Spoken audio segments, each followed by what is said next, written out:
Hello guys! Hello Leo! Welcome dito sa aking channel, Kapalaran 888. Welcome!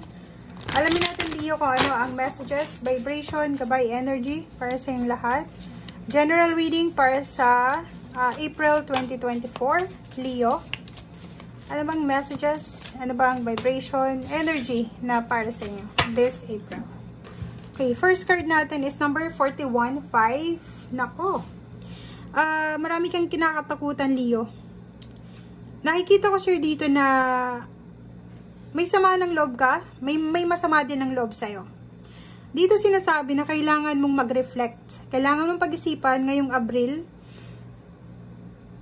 the way or how you communicate. Kung paano ka nakikipag-usap. Kung paano ka nakikipag-negotiate. Okay? Kasi kung makikita mo dito, sinasabi ng barahan na nami-misinterpret ka ng mga tao sa paligid mo or ikaw din nami-misinterpret mo yung mga tao sa paligid mo. Kailangan mong i-express yung iniisip mo, yung feelings mo galing sa puso mo. Okay? With respect and sincerity. Kasi parang ang nakikita natin dito, Leo, is may mga tao sa paligid mo na ang tingin nila sa'yo is hindi ka nagsasabi ng totoo. 'Di ba? Parang ang nakikita nila is nagsisinungaling ka, or ang nakikita nila is yung the way ka mag-communicate is medyo ano siya, cold. So, yun ang nakikita ng baraha dito. So, kailangan mong, kumbaga, mag-reflect ka. Pag-isipan mo mabuti, baka tama sila or mali sila. Okay? So, this is April message para sa'yo. Next card is where you need to be. 26-8. So, yun. Acknowledge your feelings. Ganun din dito. Sinasabi na i-acknowledge mo din yung feelings mo, have faith sa universe, na kung ano man itong mga current na problems mo, concerns, ay bahala na ang universe na ibigay kung ano man ang kasagutan. Diba? So, ang dami kang kinakatakutan, marami ka din ng mga questions sa isip mo. Wala namang perfect dito sa mundo, Leo. Diba? So, ang April na ito is parang binibigyan ka ng pagkakataon ng universe ng ating Panginoon na mag-reflect ka. Kung may mali sa'yo, may mali sa ibang tao. Pero talagang walang perfect na tao.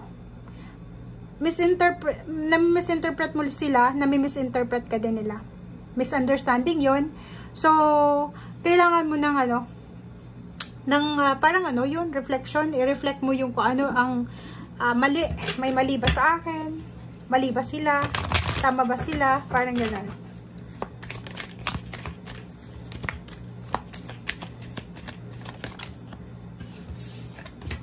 I-work out mo siya. Okay. Beauty. Kumuha pa tayo ng isa. Kasi divination to eh. O, diba? So, dito guys, sinasabi ng baraha sa'yo dito na kailangan mo maging totoo sa sarili mo. Yun ang sinasabi ng baraha sa'yo dito. Kailangan mo ipakita kung ano ka. May tumanggap man sa'yo, ayos lang, ayos yun. Pag may tumanggap sa'yo, kung ano ka. Pero, kung walang tumanggap sa'yo, ayos din yun. So, make sure na maging totoo ka sa nararamdaman mo, maging totoo ka sa sarili mo. Para maiwasan natin yung, mahirap kasi yun eh. Mahirap mag-pretend, mahirap maging consistent, diba? So, hindi mo dapat itago kung anong nararamdaman mo. Kung naiinis ka, naiinis ka. Kung bad trip ka sa kanya, bad trip ka sa kanya. Kung ayaw mo siya, ayaw mo siya. Hindi mo kailangan na mag-pretend na gusto mong isang tao kung ayaw mo. Hindi mo kailangan mag-pretend na sinusuportahan mo yung isang tao kung halimbawa naiinggit ka. So, make sure na maging matalino tayo ngayong Abril. Okay? Kasi it's a waste of time. Eh. Sayang yung oras mo. Diba? Mas okay na like, ayaw ko sa kanya, so distansya. Kaysa makikipagkaibigan ka, makikipag-close ka, pero may lihim ka palang galit. Okay? Kasi nakaka-stress yun. Okay guys. Next card natin is Happy Family and Community. So, ang daming celebration dito guys. So, nakikita ko sir dito, Leo, na marami kang sasalihan na komunidad. Pwedeng GC, busy yung yung messenger mo, 'di ba? Ang dami mong kausap sa messenger every day, hanggang umaga siguro, hanggang midnight. Marami kang kausap, ka-chat, parang ganoon, mga GC or kano pa man. pwedeng may celebration, community celebration, sa barangay, sa city, sa bansa, parang ganon. Or pwedeng mayroong ditong reunion, family reunion, school reunion, work reunion, or kano pa man, or vacation. Bakasyon to. So, stability, nakikita natin dito guys na masaya ka. Sobrang saya mo this April. Sobrang stable yung relationship mo. Sobrang stable din yung pakaramdam mo. So, nakikita natin na masaya ka kasama ang pamilya. Or kasama yung mga mahal mo sa buhay. Para siyang 4 of Cups.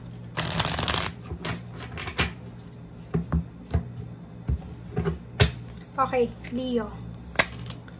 Justice and King of Cups. So, nakikita natin dito na may mga offer. May offer dito ng work, contract, parang ganon. May mag-offer sa'yo ng contract, it's either kasal, or pwedeng may mag-offer sa'yo ng relationship, or pwedeng partnership. Okay? Or pwedeng may isang tao dito na gusto niyang kampihan ka, or pwedeng suportahan ka sa kung ano man na journey na pinaglalaban mo. Isang justice card, so it's a good karma. So, kung naghihintay ka ng karma, makukuha mo to magically. Diba? So, isang magic na kontrata, isang mabilisan na kontrata, isang mabilisan na relationship, isang mabilisan na connection, ang posibleng darating sa'yo. Diba? Ang dami. Ang daming balita dito. Maraming good news, maraming information ka talaga. Busy ka. Diba? So, nakikita natin dito guys na sobra-sobra yung saya mo. Emotionally, fulfilled ka. Parang achieve mo yung emotional mo eh. Parang, alam mo yung pakiramdam ng Leo ngayong Abril, wala na silang hihingin pa.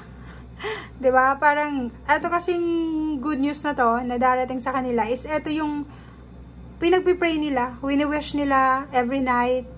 Eto yung goals nila eh. 'Di ba? Like for example, goals niyang makapag-travel around the world, or makapasok sa isang company, makalipat sa bagong bahay. So, ang dami-dami, magkaroon ng business, or ano pa man, may fulfillment siya na matatanggap. Puro emotional do. 1, 2, 3, 4, 5, 6. 6 cards na aapaw yung cups mo. Diba? Ang iba sa inyo dito is magsisimula ng pag-a-apply ng trabaho, training, seminar, collaboration. May iba dito na parang makakaramdam sila ng sobrang freedom. Diba? Yung parang malayang-malaya na sila. Kahit anong gawin nila, hindi na sila babalik sa dati. Parang ganun. So, for example, may healing, may mga pinagdadaanan kang mga anxiety, depression. Posibleng gumaling ka this April.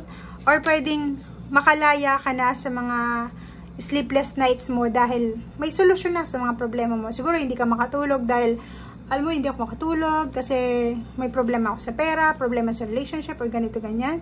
And then ngayon, parang ang feeling mo, you're free, diba? May solusyon na sa kung ano man itong pinoproblema mo. Makakaalis ka na sa restrictions, makakaalis ka na sa stagnation. Okay? Tapos na yung obligation mo. Parang time na sa'yo ngayon para makapag-relax and makapag-enjoy. Okay? Thank you guys and see you again. Bye!